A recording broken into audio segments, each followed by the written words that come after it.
Relax, the keyboard is off, the press box is closed, and the mic is just getting warmed up as the guardian of the blue paint turned writer is about to enlighten us. The show where the writer is fresh off the presses and the ink is not dry. For this week's show, deep bloodlines in the draft this year, but can the Flyers find that missing link to success? Welcome to the Hockey Writers Inc. Join Lance and Steel as we bring you all the latest on the Flyers.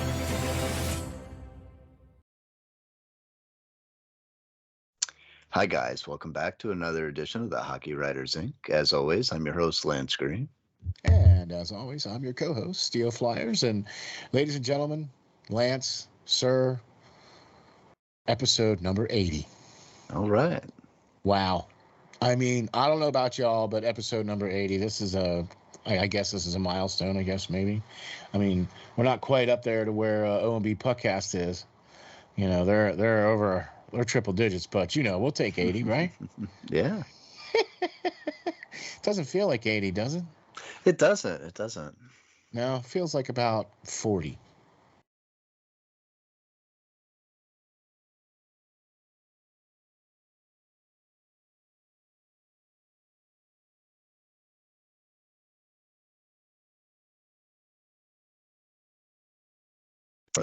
Yeah, right. Sure. Okay, right. We've almost done a hockey season of shows. All right. All right. Okay, now we don't do one every single week. We've missed a couple here and there. We're gonna probably miss a couple more, you know. Still though, show number 80. Hey, Such is life, yeah. such is life. First of all, I want to say huge thank yous to all of you folks out there for listening, for watching, for subscribing, for hitting that thumbs up button. Please continue to do so. Please mash that button down. Please like and subscribe, man. It helps to boost the show. It gets everything out there for you guys to watch it, and really appreciate all the support. Big thanks to Spreaker for putting us out there on all of the podcasting platforms. All you have to do is go to your favorite one, whether it's Spotify or Google or Apple or iHeartRadio or Amazon, whatever, and type in Hockey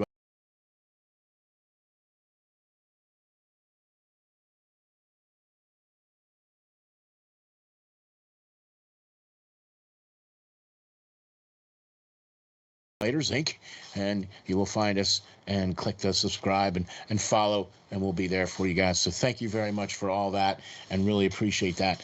Lance, the Hockey Writers Inc. show, and this is episode number 80. Deep bloodlines in the draft this year, but can the Flyers find that missing link to success? And based off of the two articles that the great writer extraordinaire posted this past week, and he has been quite busy, I have to say, this past week with two articles out, and we are going to cover both of those articles in the show this week. So let's dive right in, okay? All right. All right. Article number 1, just released on the 6th. Lance's first great article posted to FlyersNittyGritty.com website with NHL Bloodlines run deep in this upcoming draft, but should the Flyers trust genetics? And, you know, we've talked about this before on the show, where even in past two drafts, there have been players, Brian Boucher's son Tyler being one of them. You know what I mean? The Dowd's son. You know, Doan's son, right? Shane Doan's son. And a couple other guys. McLeish's son has been out there too. You know what I mean? And some of those other guys that we've talked about as well.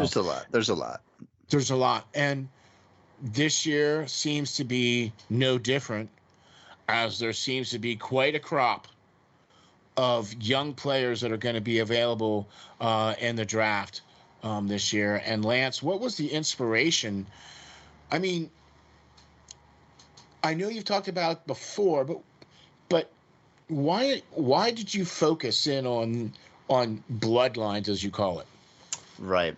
Well, you know, as always, I'm always scouting and always watching tape and games of random, you know, all over the place games from different leagues around the world when I get time, just because I love prospects. And, you know, as I was digging through some mock drafts and trying to get myself ready to put out my final, mock draft, I kept noticing names.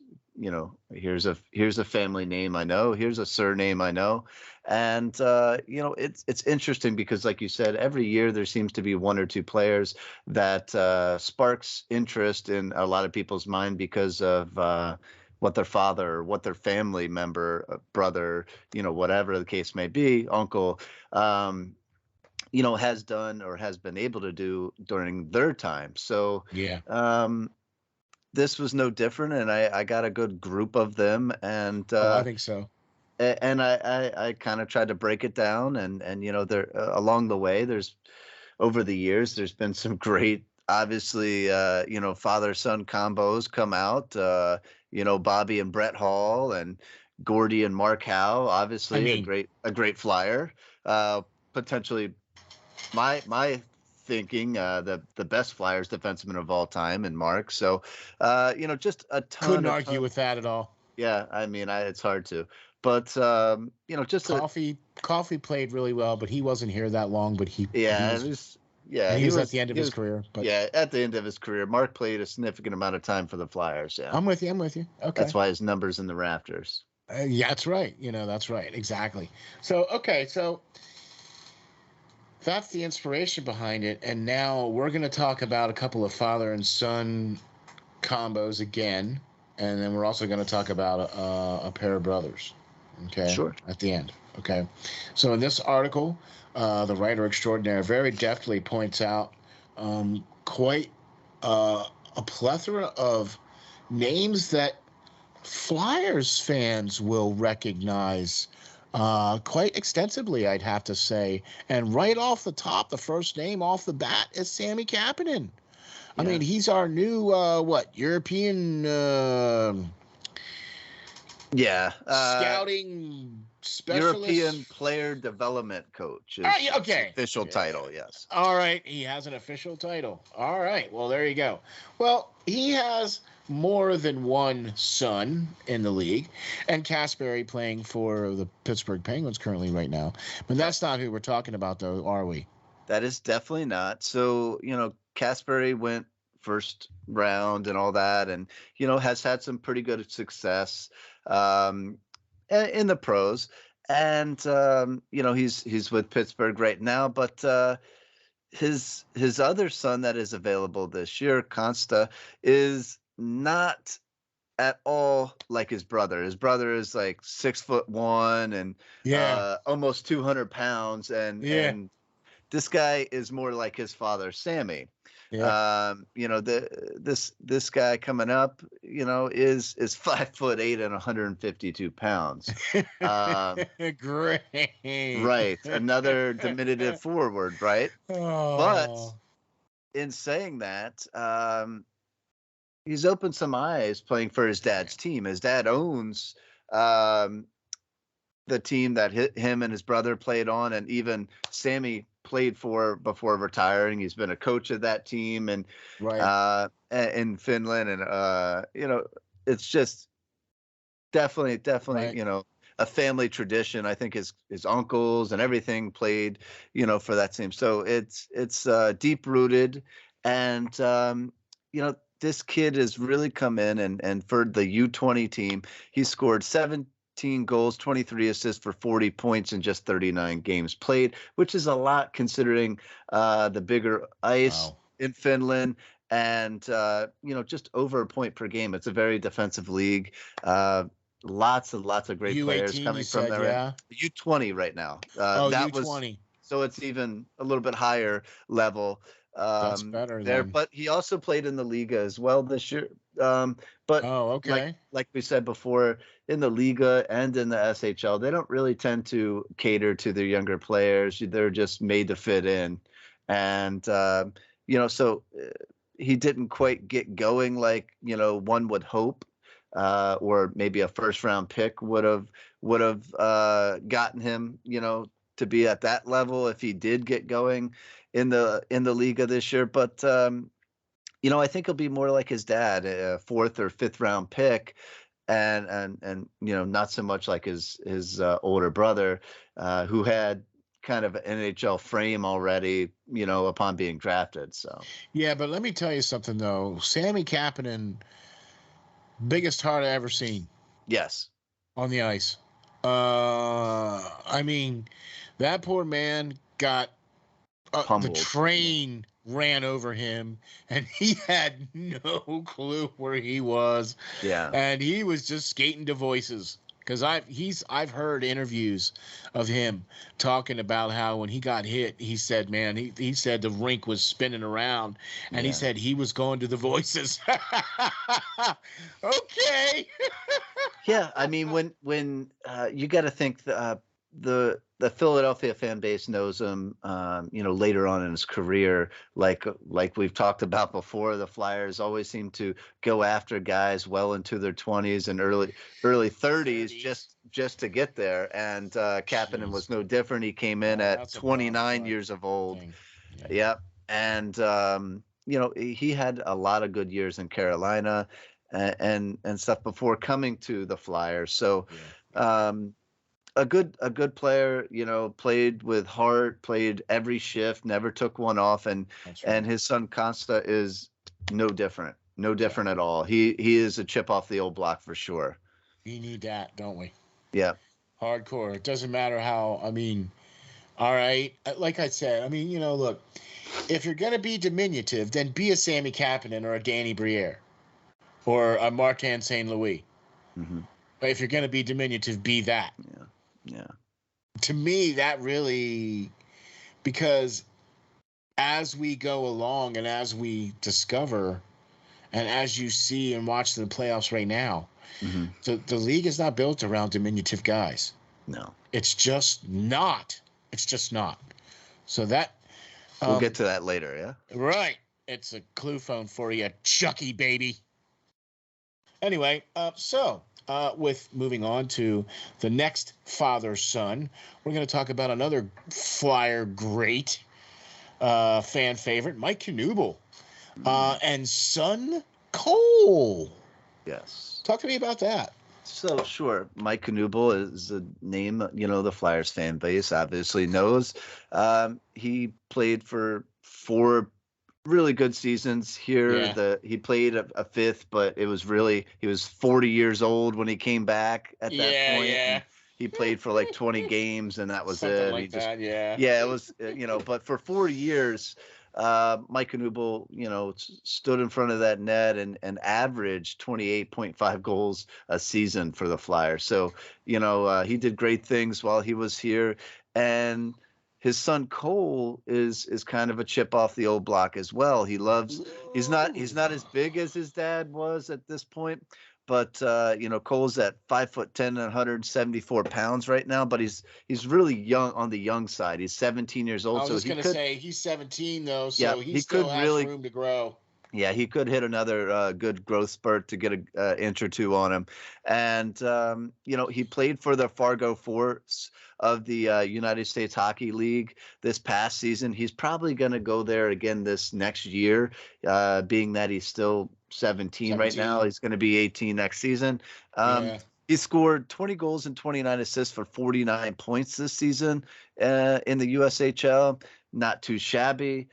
He loves to stand in front of the net. He does. He scored that much in the USHL. Yeah.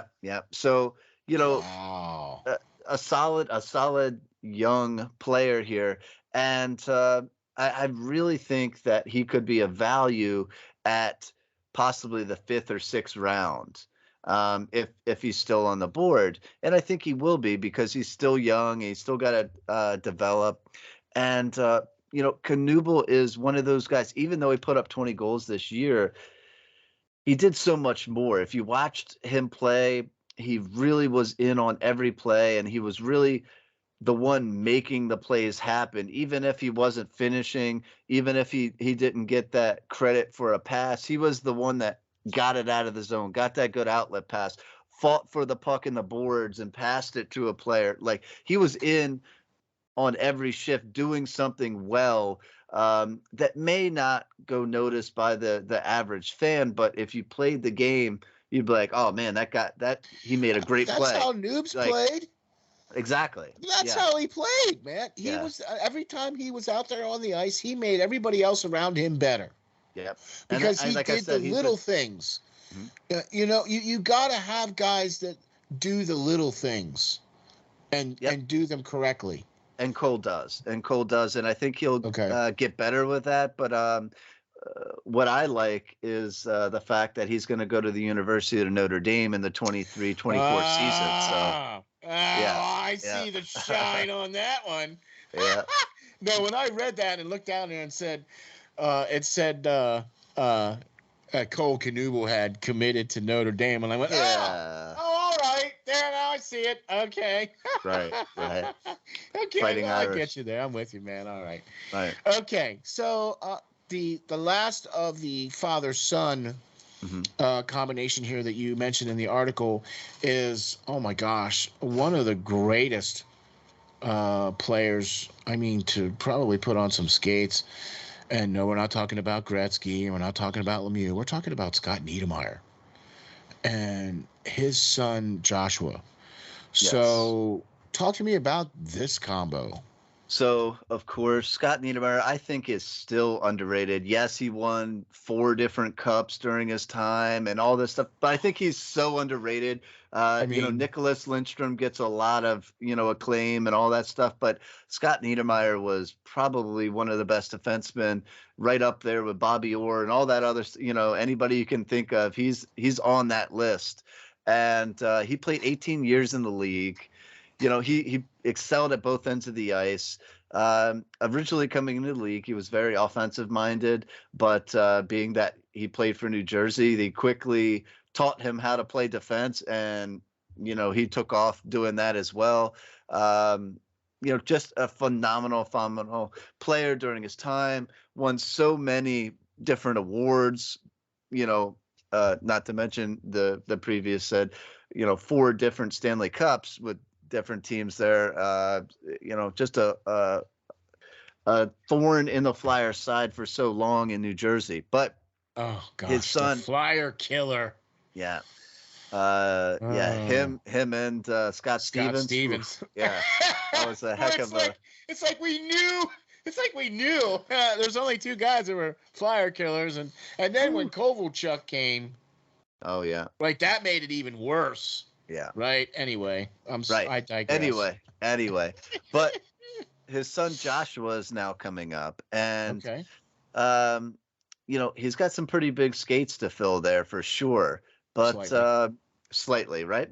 But he's been playing for the BCHL's Petition V's, and they won their league championship this year. Nice. And he's really not maybe as offensive minded as his father was. He's more shutdown defenseman, plays on that top line, can move the puck around pretty well.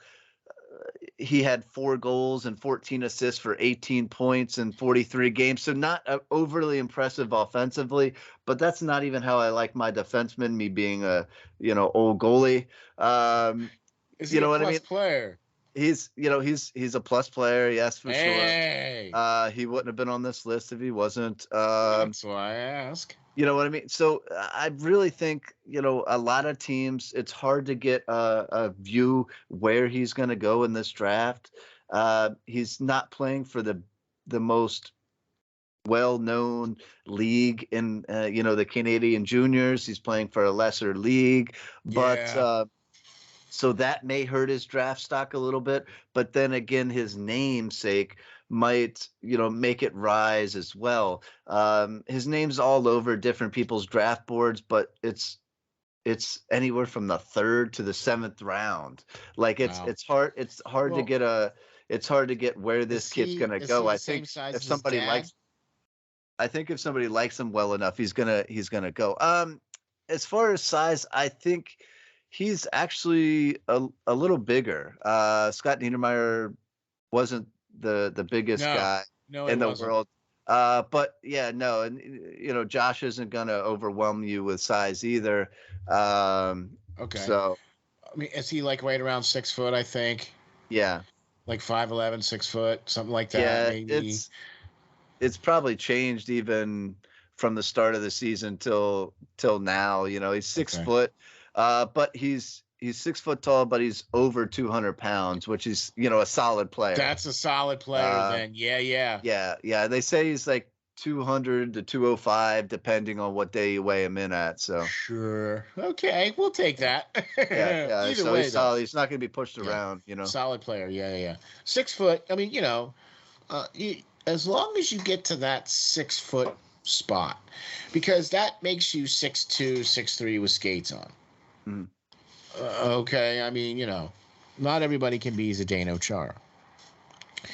So, all right, really like that. Really like Joshua on that one too. I really think he could be another.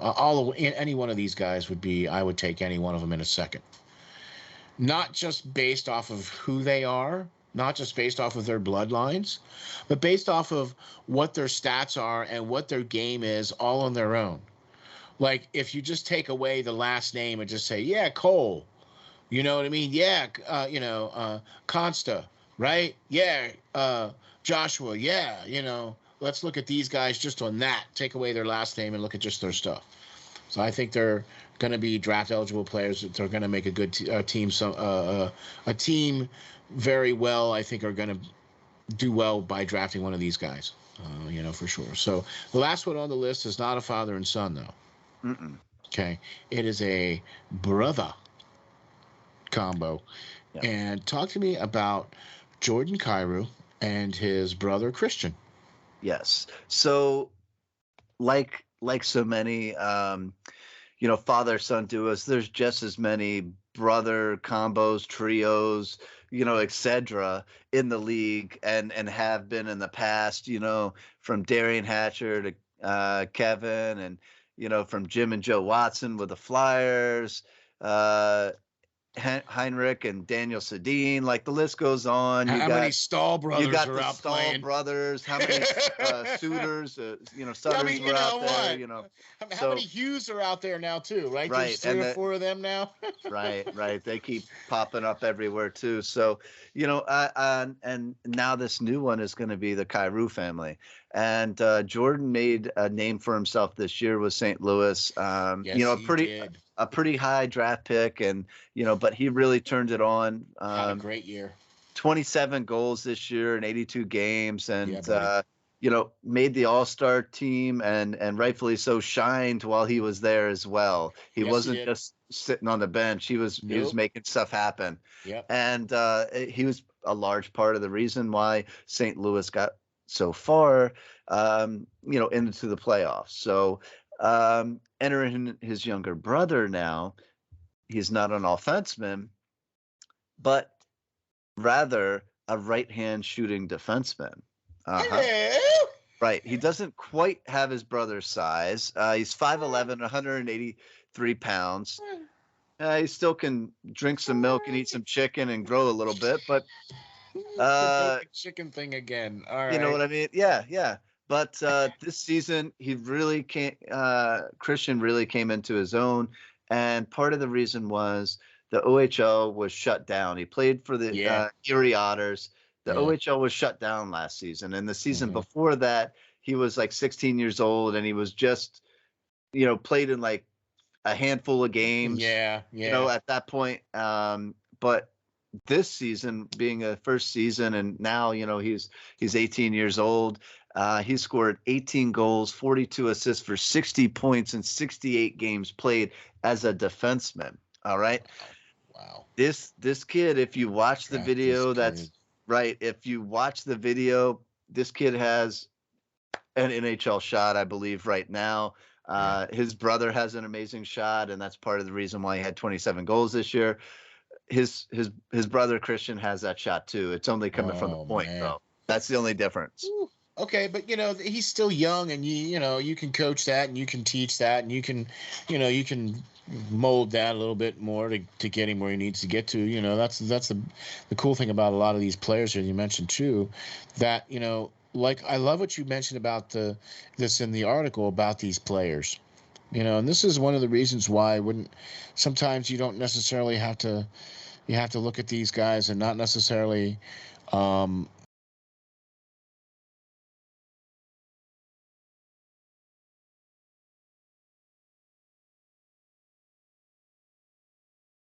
look at the last name. You have to just kind of look at where they came from, because you called most of these kids rink rats because of where their dad and or brother or their family played.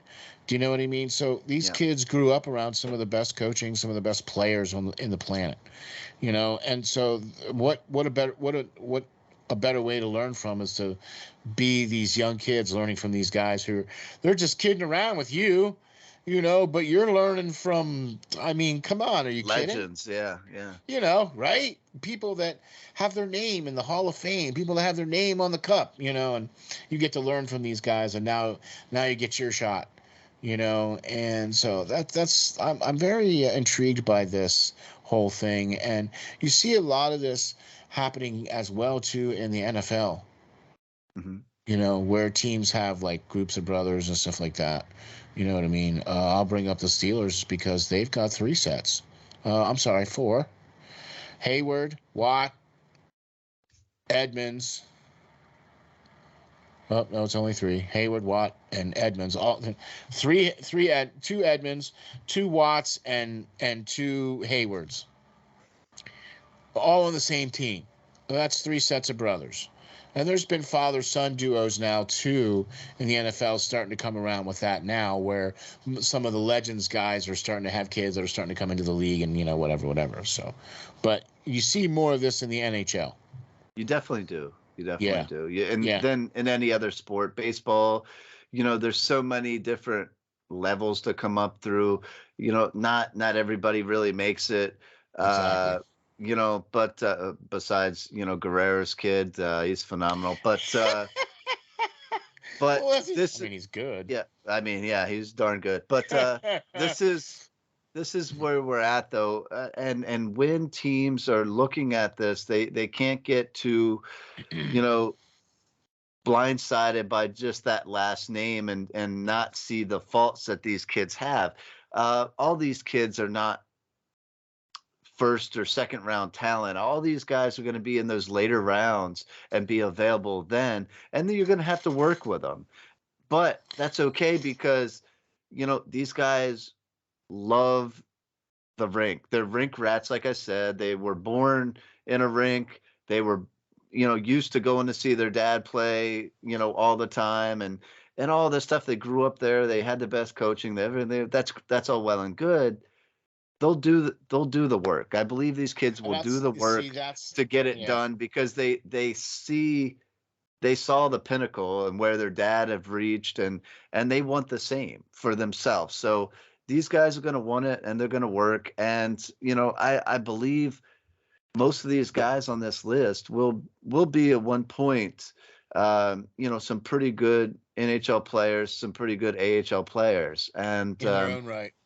In their own right. And if you can get them at a 5th, 6th, 7th round, it's worth the risk for sure. I'm with you. Yeah, I'm with you. The pedigree's there. Yep. That's what I was just going to say. They have that ethic. They have that drive. They have that want to because they've seen their dad or their brother be successful, have success in the league. Worst terms to say, but make a crap load of money. Yeah. I mean, this is a pretty lucrative career. I mean, let's face it. Not too many jobs pay you multiple millions of dollars a year for you to go out and skate around and play with a puck and, 9 other guys. You know what I mean? I mean, and the same token, I mean, I know there's naysayers out there and that can easily name some names like I did in the article. And you look at the Ray Bourque's sons and they really haven't been able to do it too much. But again, we're not drafting these players because of their name in the 1st or 2nd round. We're not talking about doing that. We shouldn't be. That all these players are going to be listed later on in the draft when you're at the 5th, 6th, 7th round anyway. You're taking shots in the dark because some of these guys are playing in lesser leagues and I mean, looking great there, but who knows what their development's going to be. So yeah. And the last couple of years, the later rounds have been deeper than the first couple rounds for the Flyers. Well, just in general. And I think that's going to flip come next year. because this year for the draft is not. There's some NHL players in this draft coming up this year. I'm going to say that.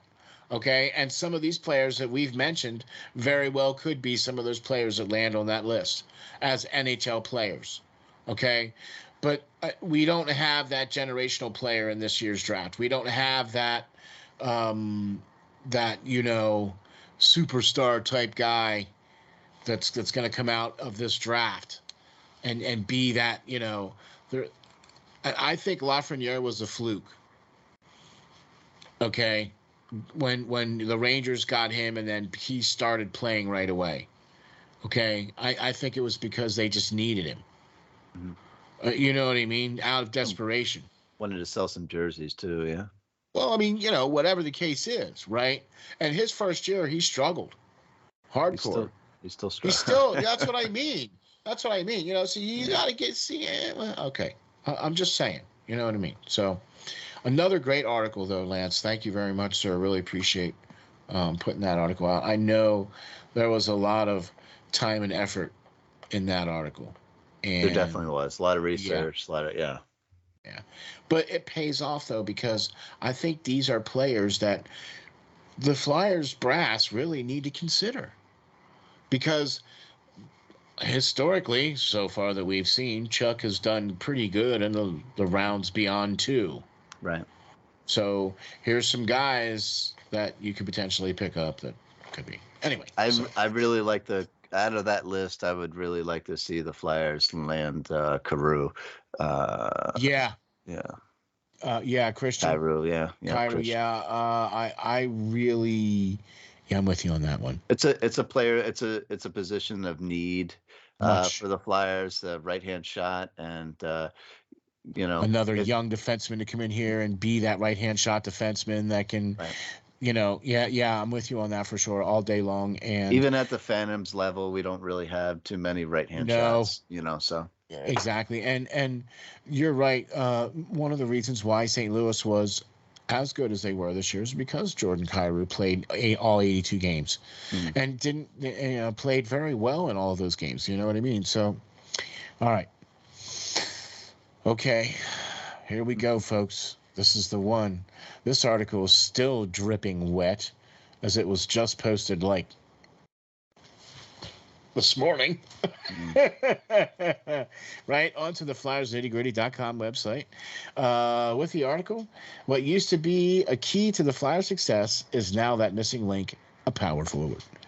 And as per usual, the writer extraordinaire has sparked yet another great debate with this one here, folks. And we talked pre-show. I believe we had to talk pre-show about this one, just based off of the content. I'm gonna agree with 98.9% of it. So, but look, I know why this article came out. Okay, I know why you wrote it. Okay, but please enlighten us, sir.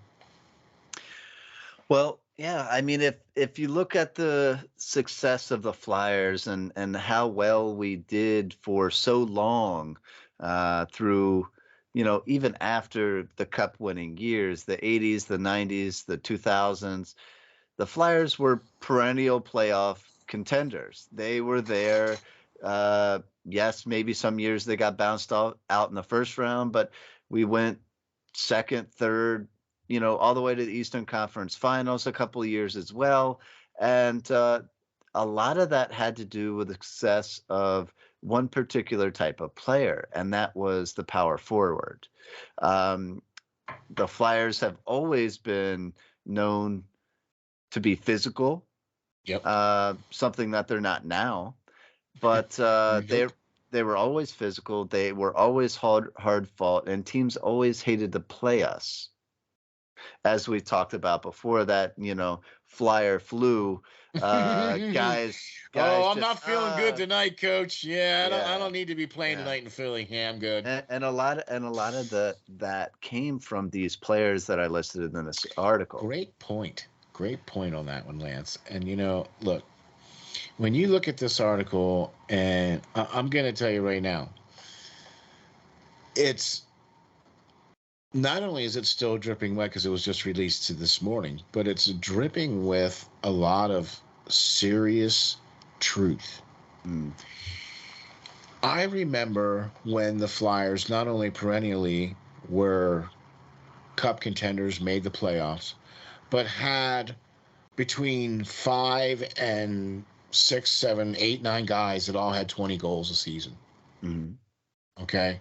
And that, I think that also is because of exactly what you just mentioned, is that power forward. Mm-hmm. Having those guys that can finish, having those guys that can get into the dirty areas, stand in front of the net, put in those greasy goals, win those puck battles, blah, blah, blah, blah, blah, blah, blah, blah, which we're Right. going to get into big time here. So the first example that you give in this article is Tim Kerr. Yeah. And gosh, man, I mean, his name is hanging in the rafters, ain't it? Yeah, definitely retired Flyers for sure. You don't know what's up. He was 6'3", 230 pounds. Timmy Kerr was a force to be reckoned with for sure. Buddy. If you guys are too young to remember him, just ask your fathers or your grandfather or something like that about this guy. Or you could just ask Steel. He'll tell you, yeah, he was good. Right. He's darn good. He played 11 seasons for the Flyers over the course of his career, and he played through the 80s and to the early 90s. And this guy really did it for the Flyers and carried them through some great teams of the 80s. Some of those early 80 teams. Well, yeah. Even the 85, 80s, yeah. Yeah, I was just going to say, some of those 80s teams, man, now, when they went up against, I think it was in 1980. Was it 80 or 81 when they went up against Detroit in the finals and then got swept? Yeah. I think that was 80. They had some bad luck. They met a good Edmonton team in the mid-80s. Yeah, buddy. Yeah. So, he played 601 games for the Flyers. He scored 363 goals, 287 assists for 650 points. Jeez. All right. He's scored 50 goals, 50 or more goals, 4 consecutive years in a row. That is unheard of nowadays. I mean, you think the Flyers, the people that are doing that are who? Alexander Ovechkin, has done that in his career. Like not many people can say they did that. It was a different time for sure. But this, like I said, Tim played 11 years for the Flyers, and over the course of that, if you averaged all his numbers together, he scored 33 goals a year. All right, that's a lot. That's a lot. I mean, the Flyers haven't seen anybody do that since. Who was the last 30 goal scorer for us? Was it Hartnell? Simmons? I mean, has Drew even gotten that high? Anyway. All right. Yeah, Tim Kerr, definitely. Also, great player and great guy off the ice, too, by the way. Just a great ambassador of the game and has stuck around Philly and has done some great things around Philly. Anyway, the next name on your list is another name as well that is a perfect example of what we're talking about here. And we're talking about Rick Tocchet and when he played for the Flyers. Yeah, so another player here out of that same kind of time era actually was really brought up by Tim Kerr as a young forward. And, Tocchet was drafted back in 83. So Tim Kerr was already there and kind of helping him out. He, too, played for 11 years over 2 stretches with the Flyers. And Rick had 232 goals for the Flyers, 276 assists for 508 points. Now, what is most impressive is the fact that he was able to do so while achieving 1,815 penalty minutes during that time. All right. Him and Holy yeah.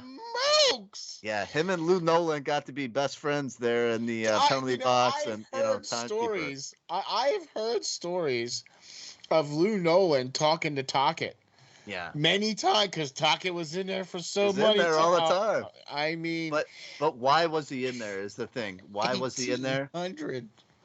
1,815 penalty Oh my minutes, right? gosh! All right.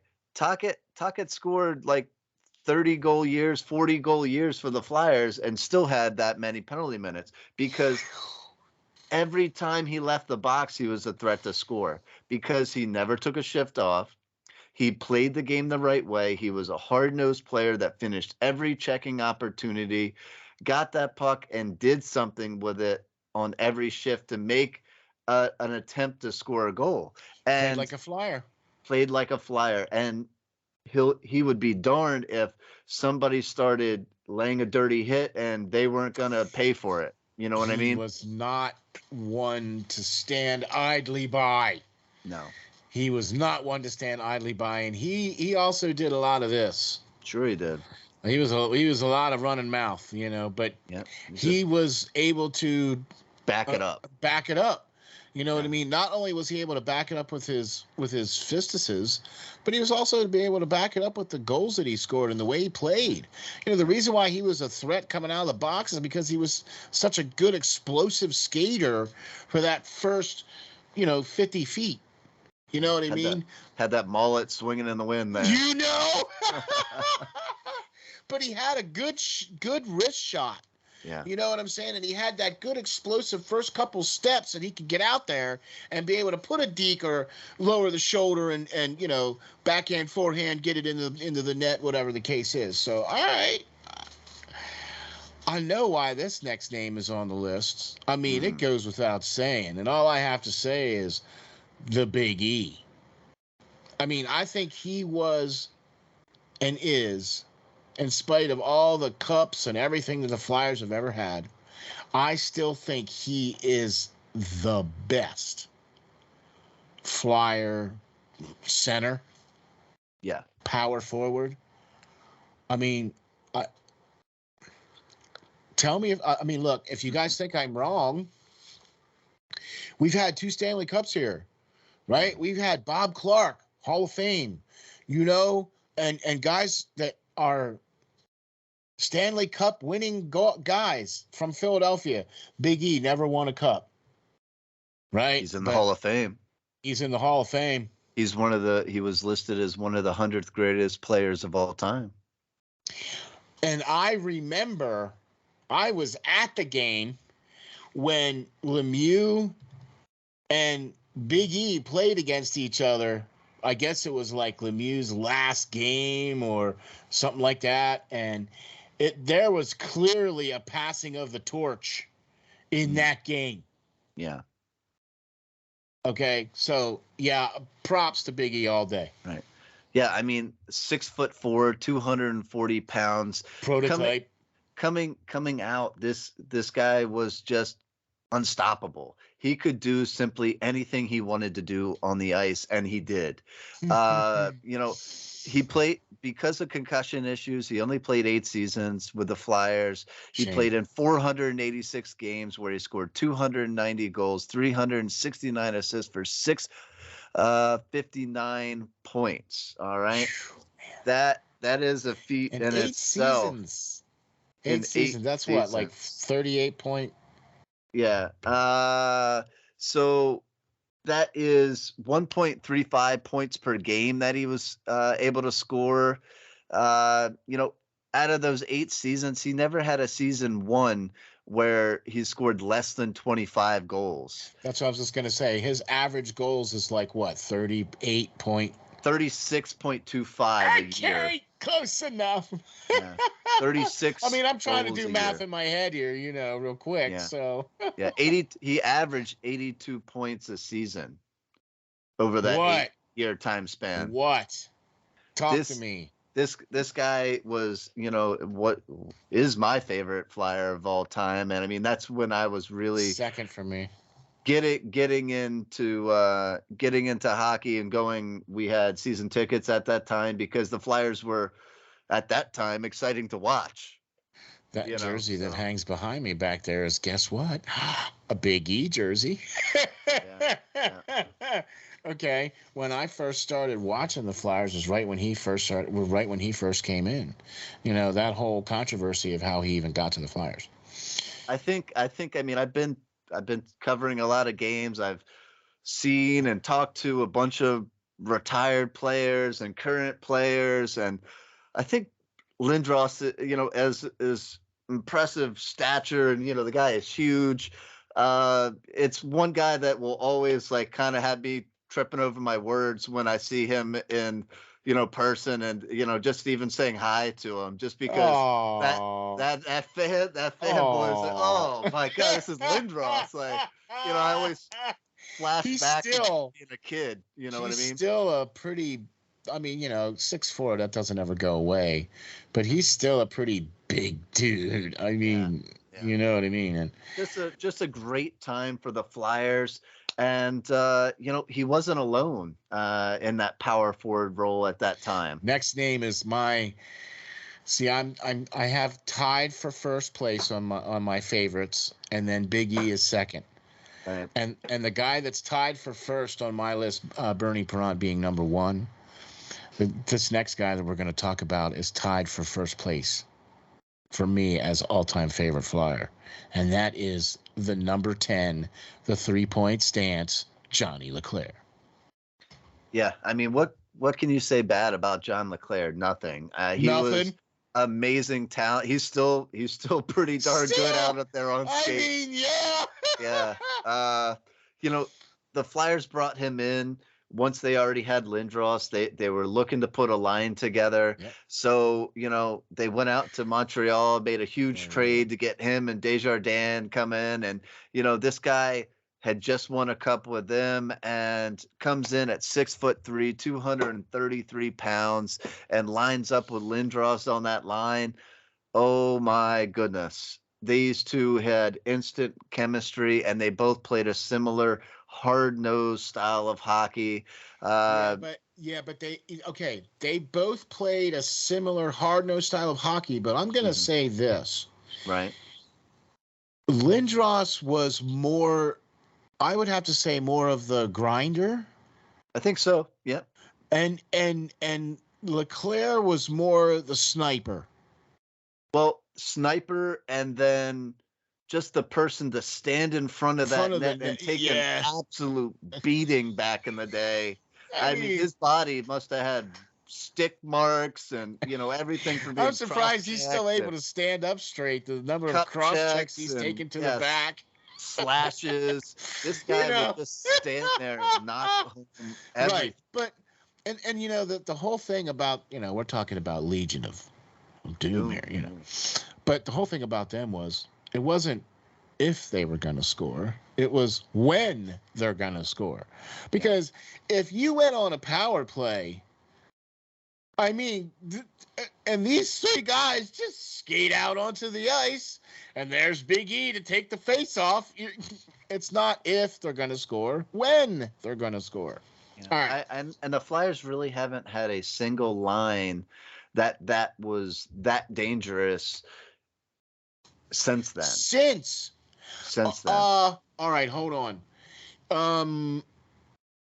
Never. The Yager, Hartnell, and Giroux line was pretty good. That was pretty good, but Yager was 39. Maybe if he was 25, he would be in that realm of this Legion of Doom line. That's the closest thing we got. That's the closest one. 39-year-old and a Claude Giroux guy couldn't even say his name right. What was his third, fourth season or whatever, Anyway. So getting back, LeClair had 10 seasons as a Flyer. He played in 649 games. He scored 333 goals, 310 assists for 643 points. All right. He had 8 years over 20 goals. 3 of those years being 50. So 3, I think they were consecutive. 3 consecutive years, 50 goals plus. Didn't match Timmy Kerr's 50 goals, 4 50-goal seasons, but he averaged 33.3 goals a season during his 10 Take years that all day. in Philly. I'll take that. All right. All That day. is effective. That is efficient. All right. Where's the net? Yeah. What do you Nothing. say? Nothing. Yeah. You can't say Nothing. anything. No. But now, the last group, and I'm going to say group because I'm going to say, the only reason why I'm saying this is because the limited number of games and time that they spent in Philadelphia and their limited impact. Tim Kerr played for multiple years.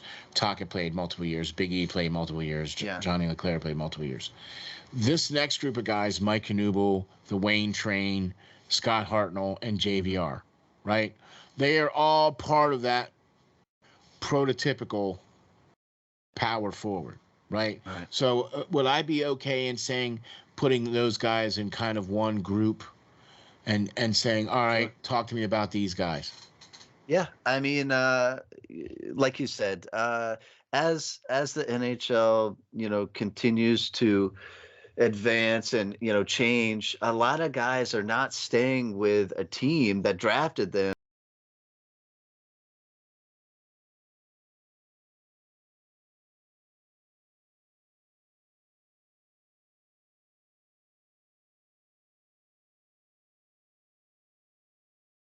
for 10, 15 seasons and then hanging up the skates. Now you're seeing guys, hit free agency and go where they want to go. Go where it's lucrative, go where they have a chance to win the cup. They don't feel so inclined to, stay in with one team for their whole career because it's not the same they drafted them. It's not. It's just simply not that, and that's where these guys really came in. Mike Knuble signed, I think, a 3-year deal to come to the Flyers. But he was already 30 in his 30s or whatever. He was 33 years old when he came to the Flyers. He signed a 3-year deal, I think, originally. He stood at 6'3", 229 pounds. Never scored under 20 goals in the 4 seasons that the 4 full seasons that he was here. He averaged 28.5 goals, a season. Along with that, they had Mike Knuble there. They brought in Scott Hartnell as well. And we all know what kind of great success he had with playing with Drew. He was 6'2", 215 pounds. Former first-round pick when we acquired him after sending Forsberg away with his problems and ailments and stuff like that and everything. Yep. So Hartnell I had believe some we good also years got too. a defenseman in that deal too. We definitely did. A certain Chemo Timonen came along with that group there too. No, you'll take that. Yeah. That was a pretty good trade. Pretty good trade. But Hartnell, over I think 7 years he played here. Yeah. He averaged 22 goals a season. Yeah. All right. He led the team a couple seasons with the leading goal scorer. He was efficient. He was efficient for sure. And Wayne Simmons was brought in, to take that stick from them when they were on their way out. And I think Simmons and Hartnell played a few years together as well. But we acquired Simmons. He was 23 years old from LA. And he stood at 6'3", 185 pounds.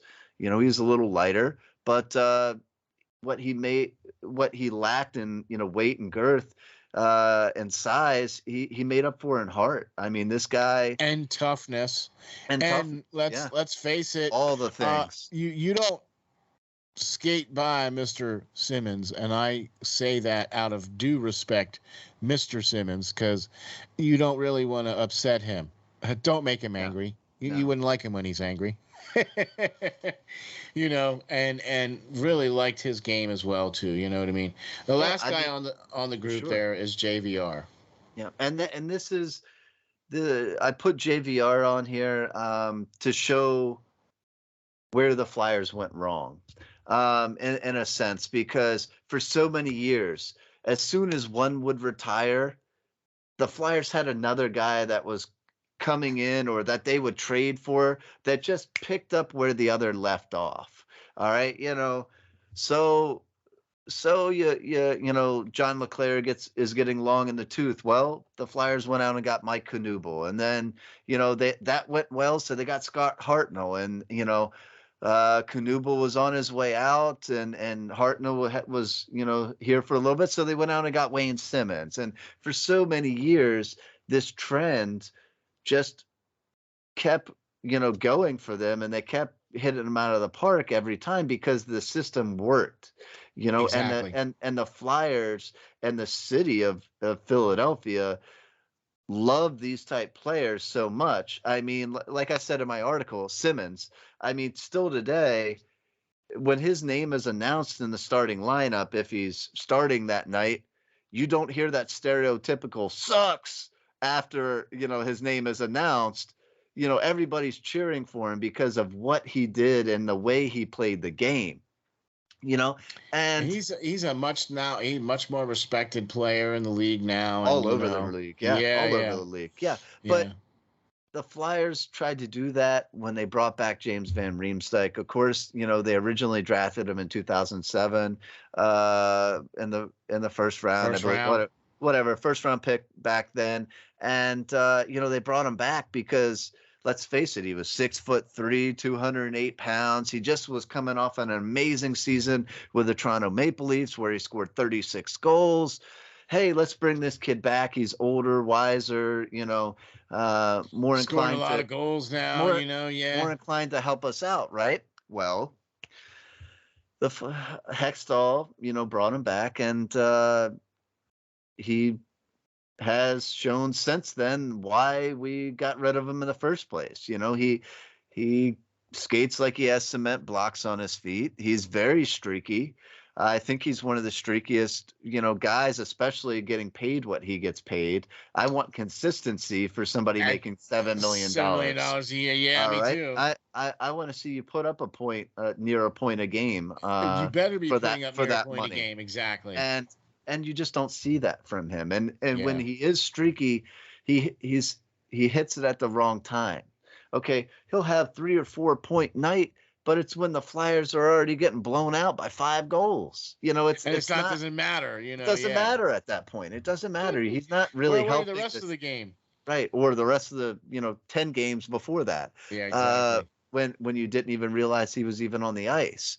So this is where I put him into this article and saying that, yes, the Flyers currently have a power forward in Van Riemsdyk, but let's face it, he's not aggressive. He doesn't finish his checks. I think he had less than 40 checks this season.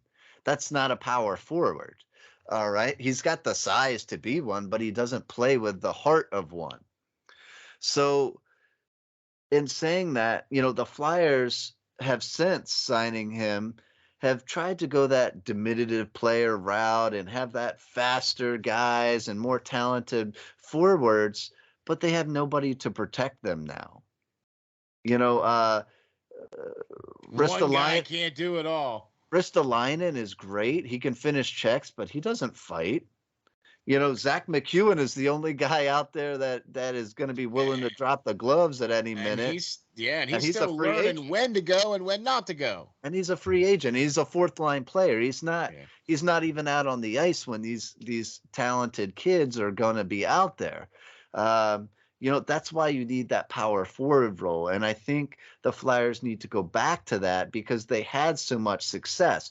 Sure, they did not get a cup. They haven't got a cup in 47 years or whatever like that now. But the Flyers had a system in place and had those type players that were certainly scoring 30, 40, 50 goals every single year. And like you said earlier in the show, they had multiple ones of them scoring, 20, 30 goals a year, and because they had the players to surround the talented players like Drew to be able to pick up the cheap rebounds and put them back and win games that way. So we have a couple of solutions, and they're not pretty because the Flyers don't have a lot of cap space. And hence the sparking of the great debate on this article. For And sure. For sure. I have to tell you this, though, Lance. I am going to say this, and this is why I said I agreed with 98.95% of this article, Mm-hmm. because I really like Niskanen, Valeri Niskanen from the Colorado Avalanche, Mm-hmm. as a solution type of player that could come in here to Philadelphia on the maybe not on the cheap now. Right. Now that they're going to the Cup final, but maybe somebody on the cheaper.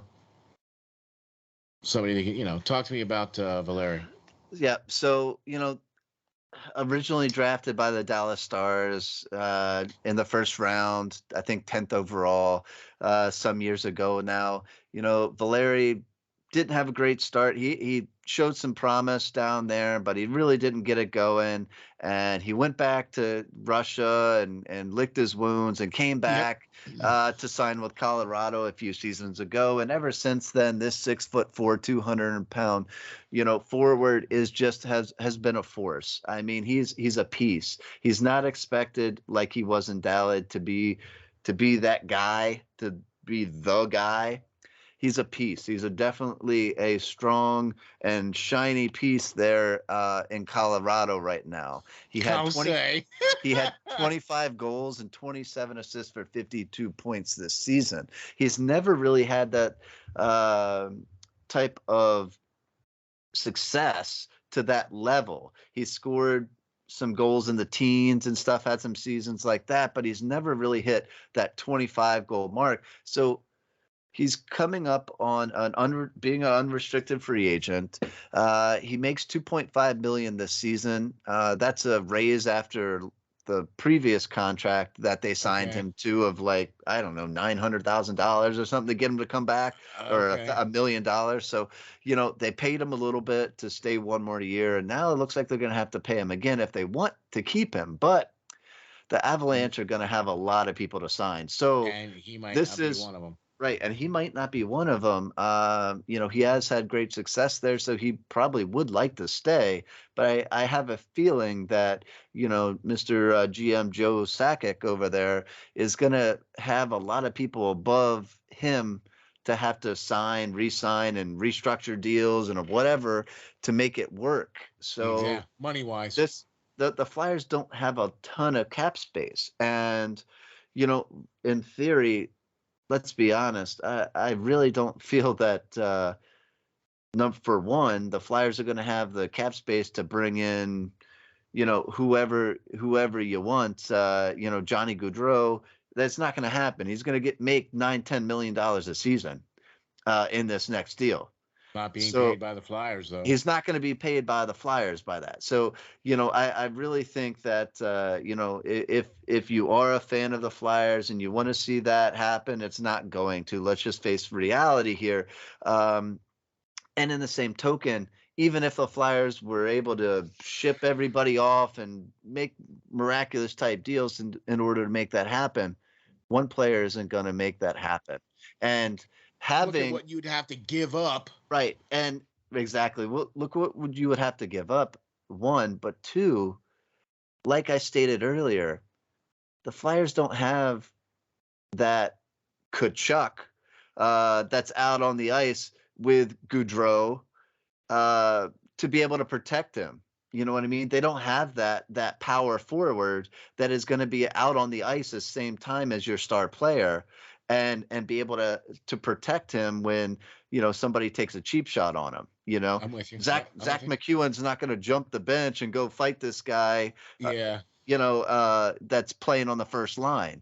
So that's why we need these power forwards. All right. I would hope so. That'd be awesome. But it's learning when to go and when not to go. Yeah, exactly. So that is why it's a starting point to sign a player like this. All right. Yeah. He's not the answer. He's not going to, have the same kind of success that he has in Colorado because he's not playing with the same kind of people here. I believe he can produce, but I don't think that he's going to be the answer. You know what I mean? You can't expect this guy to come in and be there. This is a process here. This is a process like the Sixers. This, trust the process. This is a player that could bring back that that key to success that the Flyers had for so long. All right. And then when that 5th overall pick, whoever we get in this draft, comes along in a year or two, maybe he'll be there to help him out. This is what I'm getting at, guys. Not thinking that a power forward comes in and, we're going to be right back to Stanley Cup contention. It's going to take a year or two here, guys. I'm thinking more like 3, but anyway. Yeah. You know, 5, 10. Yeah. I mean, if they just keep going down the road, they're gone and Yeah. not doing anything about what they're doing. Right. I really liked this article, Lance. I thought it was really good. I don't necessarily agree with the last name on the list. Okay. Right. I understand why you selected this name. Okay. Mm-hmm. I do understand why you would select this, but I'll let you explain. Yeah, for sure. And like I said, desperate times call for desperate measures. I don't think anybody likes this guy. All right. But take away all the horrible crap that he's been accused of off the ice. When you simply look at his production on the ice, there's a reason why somebody like the Edmonton Oilers took a chance on him, and we're talking about Evander Kane. All right, he's a 6'2", 210-pound winger. He's 30 years old. He's had an amazing season for Edmonton this year. In only 43 games, he scored 22 goals, 17 assists for 39 points. All right, in the playoffs, he's been phenomenal. Exploded. Been phenomenal. 13 goals. And everybody wants to say, oh, well, he's playing with who he's playing with. Yes, okay, he's playing with great players, but he was the person putting in the puck in the back of the net. All right. And he wasn't playing with McDavid, and he wasn't playing with Draisaitl. Right. Just saying. So he's in what I think 15 games or something. 15 games. He scored 13 goals, 4 assists for 17 points in the playoffs this year. He was the one carrying the Oilers as well, right up there with the Draisaitl's and McDavid's, to the point to where they got. All right. He had two hat tricks in the playoffs alone this year. All right. This guy can score. And, everybody says, oh, he's playing with this team. Well, he has 8 seasons of 20 or more goals in the league. All right. I get it. I get all the backlash and stuff over this pick. I get it. And I'm not even saying the Flyers should sign him. I'm saying he's a viable option. But I don't know if I could, if I was the GM. How about if we try to find somebody similar to that guy? Who's similar to that guy? Who's similar? Who's got 13 goals and 15 games in the playoffs that the Flyers are going to be able to afford? Right. That's the thing here. That's why all the craziness off the ice is the reason why the Flyers could potentially afford him, because not so many teams are going to take the shot on him. Now, I posted him on here because, like Steel, I love people to talk and process what ifs. Even he is an option. Me. Right, he is an option. And he did it to me. So. He made $1.375 million this year. You know what I mean? And a lot of people said he would never play in the league again. And in my mind, I don't know if he should, if all the allegations were true. And I haven't looked over the facts of the case and any of all that, and I don't want to. But if I was the GM, I darn sure would. But facts are facts. What he does out on the ice is pretty darn talented. And, signing somebody like Valerie or, Evander would allow the Flyers to further develop guys like Forrester, who's 6'2", 194 pounds and has an NHL shot, allow him to continue to develop and eventually replace them. I don't think either one of these guys are long-term options, but it would help the team next season and the season after that. So basically what you're saying is that, bless you. Right. If the coach who you think is going to probably get hired, these are some of the players that could come in and help make that happen. It depends who it is. I don't know if the Flyers know who they want. They have listened to so many and had brought in so many people, and that's great and doing your due diligence. But I really just don't know with some of the latest names to come out there. I'm like, why is this guy uh, interviewing for head coach? If somebody wanted to bring him along as their assistant, maybe, but I don't know. And here's the thing that's killing me, right? So what was it, last week? Hmm. The news dropped that Bruins fired Bruce Cassidy, right? Yeah. How come there's not been a news statement from the Flyers saying that an interview has been scheduled with Bruce Cassidy? Well, No, I mean, let's look at it. Let's look at it. Bruce Cassidy just is coming off 6 years with the Bruins, and his regular season numbers are pretty darn good. I think he's got a .672 win percentage. That means he's almost winning 70% of his games during the regular seasons. he has a cup But too, don't he? I don't know if he does or not. But the playoffs in my mind. No, I think he made it Eastern Conference championship there with the Bruins back in like 19. But Okay. what may be holding some teams off is his win percentage in the playoffs. For the Bruins, he had less than a 50% win percentage. So he's not getting it done when it counts. He's another Bruce Boudreau or something, I guess. I don't know. And you can't say that Boston don't have talent. They definitely do. In the last 2 years, during even just the deadline, Boston has acquisitioned more than two, like 6 players in the last two trade deadlines, where Taylor Hall came last year. Yeah. Right. And what did they pounced on the Lindholm deal this year, and then signed him to a big contract right away. That was probably one of the better deals had. And I really liked Josh Mason going to Colorado as well. Like, that was a good deal. Big veteran, gritty defenseman there. And boy, is he playing well now for them in Colorado now, boy, let me tell you. Yeah. But, so you would still interview him though, right? I would definitely. I would definitely. He's one of the younger side of some of these coaches that they're bringing in, and I think I like his offense systems and stuff like that.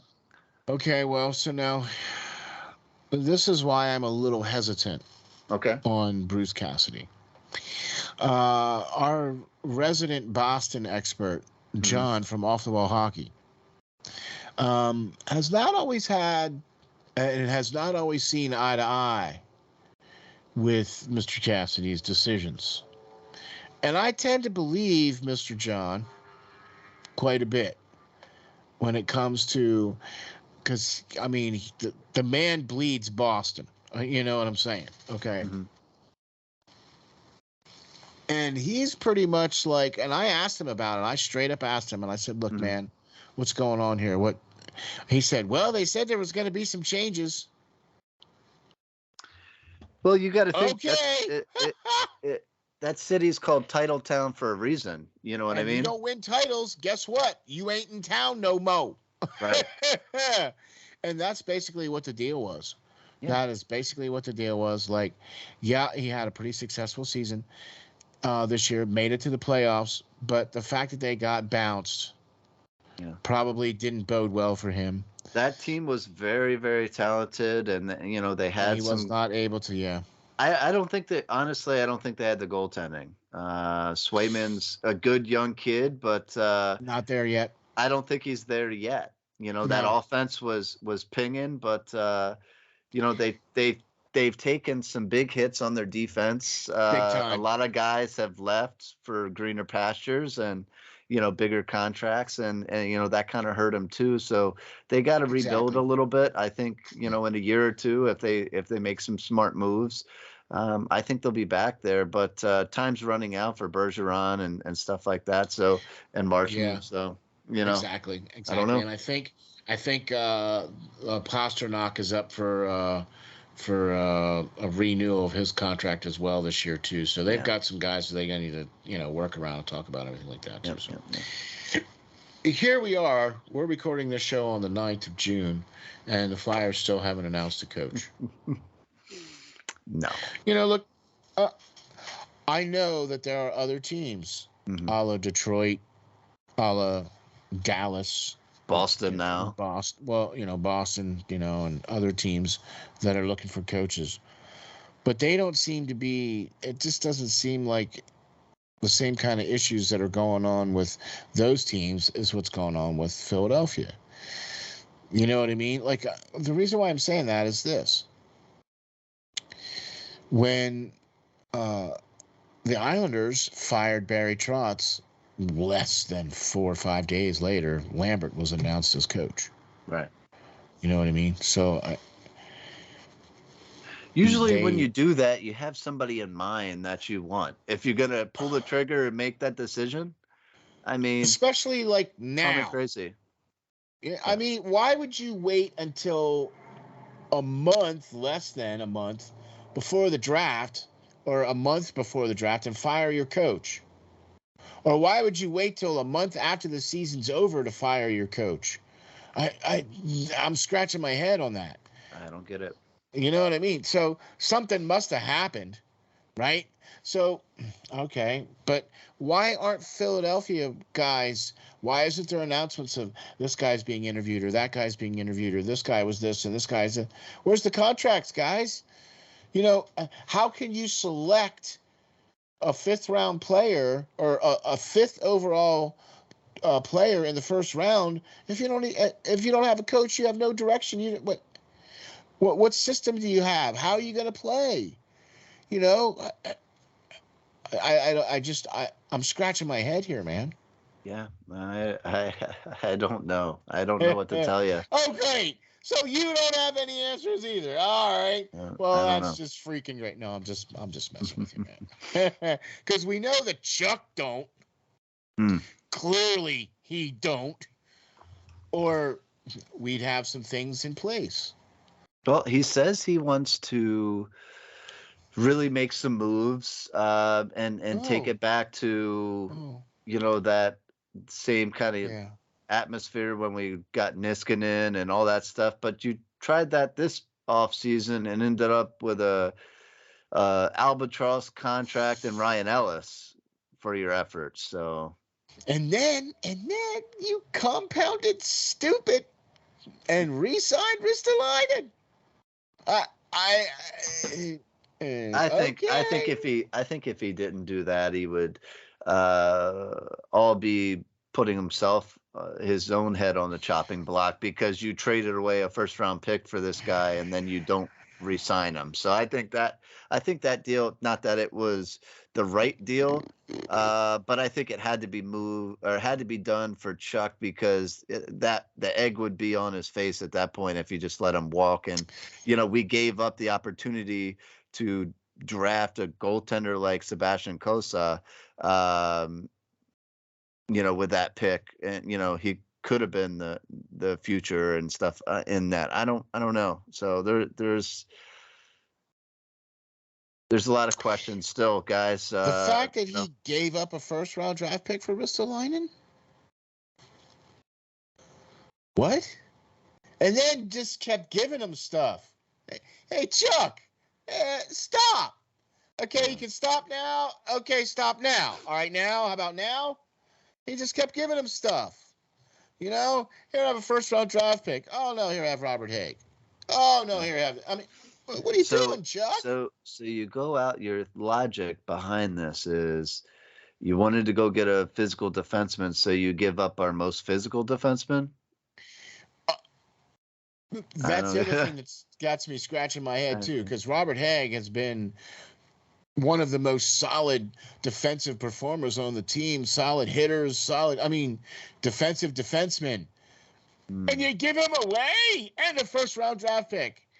And then you have to allow him to force your hand because now you have to re-sign him. Because if you don't, just like you said, you get an egg on your face because you gave up a number 1 draft pick for him. You know what I mean? Right. So. Well, I mean, it's a pattern, I think, because you know what he gave up before on, you know, a great physical defenseman and in Racco Gudis, and then you get 1 year out of Niskanen for our guy that just won the best Flyers defenseman award the year prior. I don't get it. You know, and now Racco Gudis is sitting down there and having 300 hits every year, and we're fighting to find somebody that is going to be willing, you know, besides Ristolainen. So I'm with you on that all day. So hopefully some puzzle pieces will be, you know, slowly getting in place here in the coming weeks, and we'll just have to see what all plays out. I don't know. Fingers crossed.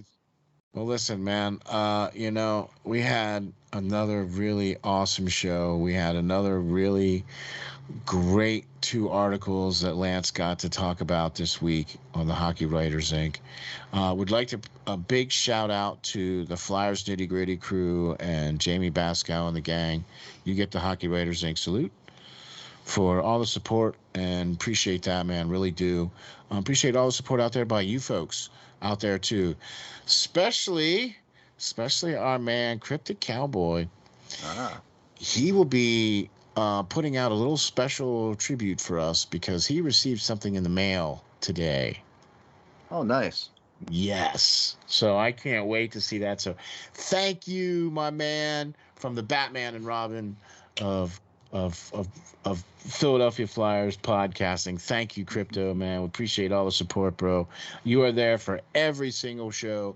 You retweet it, you watch it, you put comments on it, man. So thank you so very much. Really appreciate that. Can't wait to check out your video too. So, all right, Lance, any up and comings? I got a legal pad full of notes. Yeah. You know, just randomly sits by my bed at night, and I wake up and write down ideas. So I mean, you're the only one I know who does that. So yeah, I don't know. It's crazy. I got to get the thoughts. Out, I guess. Right. Yep. So I got some ideas. I got some research I need to do. So we'll see. I was up till probably 1:30 this morning working on this article that came out today. So I'm a little tired. I'm going to go to bed tonight. Yeah. I'll say for sure. So where can we find you? Where can we get you? And where can we get all your great stuff, my man? So sure. You can always find me on Twitter at LNGBASSIST, the numbers 39. Please message me, hit me up on thoughts on any articles or any questions you may have that you want us to discuss on the show. I'm always answering back there. You can find all my stuff on, you know, all your Flyers fan pages on Facebook. You can find my articles on Bleacher Report, Flyers Nitty Gritty, SteelFlyers.com, you know, pretty much anywhere. If you put my name into Google, a bunch of, you know, our shows here will pop up as well as my articles. So great stuff. Awesome. Looking forward to the next show already. So. All right. Me too. Also would like to put a big shout out to the BroadStreetBully.net website as well. Thank you. You guys get the Hockey Writers Inc. salute as well.